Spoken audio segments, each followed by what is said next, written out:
မန်းလေးမျိုးကြီးကတ်ဆိုင်တာပဲဗျာကျွန်တော်တို့မန်းလေးလေးကြီးကိုသနာသမ်းပါအောင်ဗျာ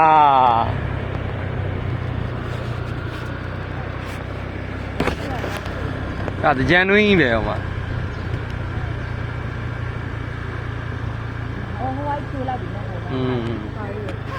ကျွန်တော်တို့မန္တလေးတကြံကြီးပဲဗျာ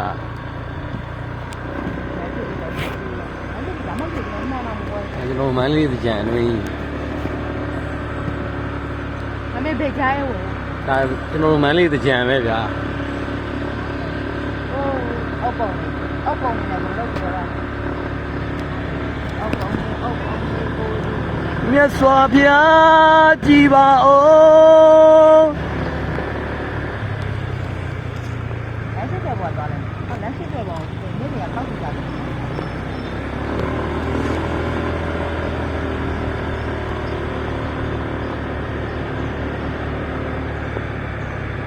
ဒါဟိုတော့တကားကဲကိုစီတဲ့နေရာတွေဗျာ